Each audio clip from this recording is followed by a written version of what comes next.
Gota, gotita de mezcal. Lila Downs. Hiciste la revolución desde la palabra honesta y la valentía inmaculada. Luchaste por los derechos de tu pueblo, agrietando por la calumnia y las multinacionales asesinas. Levantaste la voz de la justicia entre crímenes y odio. Defendiste el respeto hacia los indígenas con armas pacifistas. Abriste caminos por la mujer desde el corazón entregado a la vida. Oaxaca multiétnica en tu garganta libertaria, guerrera entregada a la lucha desde la unión.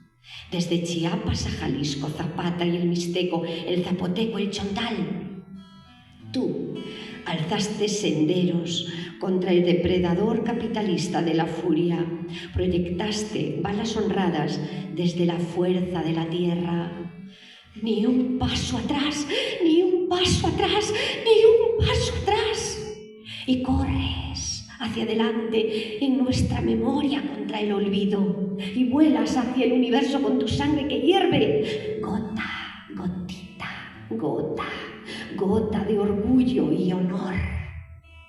Son tus alas dardos de rebeldía, son tus alas demolición contra dictaduras corruptas. Es tu vuelo hoguera contra el silencio, que se van oyendo tus ecos a lo lejos, que ya se acercan al púlpito de la gloria. Nuestra rabia transformada en dignidad se hace invencible.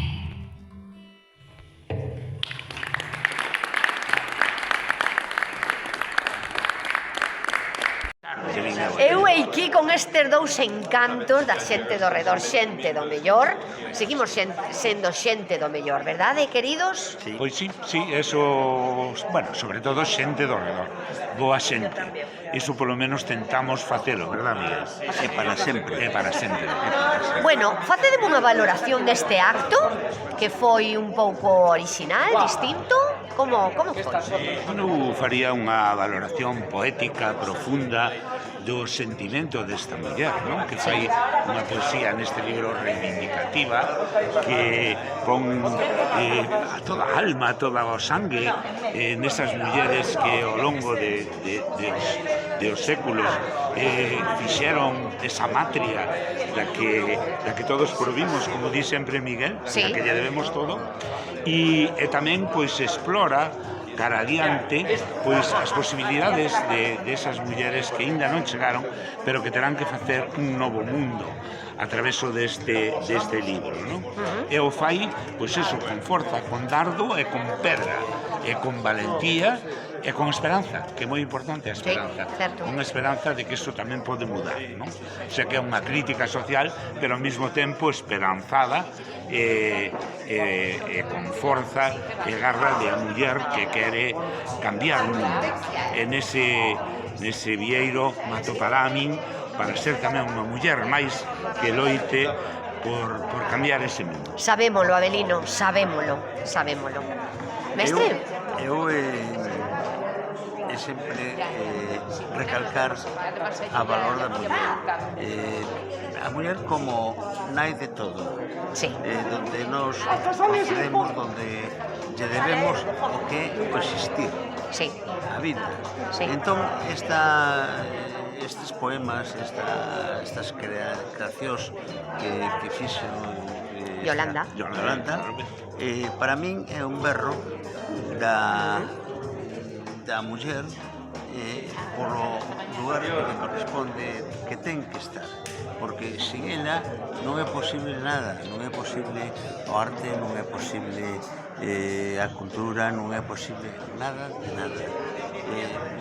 Por iso, cando ela fala destas mulleres que de algún xeito sempre estiveron oprimidas ou xa de tanto moitas veces só na casa, sí, ou relegadas a un sí, posto que non lle corresponde, sí, sendo tendo ese papel tan importante, eu penso que entre todos temos que recoller ese berro para que apoyalas e que as injustizas sean menos injustizas e que o amor o cariño que de que elas recibimos que podamos espallalo e que podamos facer un mundo mellor. Sempre a nosa Rosalía presidíndonos. Por suposto. Eu estaba especialmente sensibilizada con este tema porque además había aí unha muller quetzal que parece que nos representaba un pouco a moitas, Sí. Hubo un momento, Marina, se me permites, que cando recitaches, pois foi como se se puxera pois a alma de un paxaro o lombo, un águia, e que ti saíras de ti mesmo. Parecías unha muller paxaro aí arriba. Bueno, Sí, a verdade é que estaba emocionada lendo ese poema, sí. Sí, pues mira, está ben que o traslade.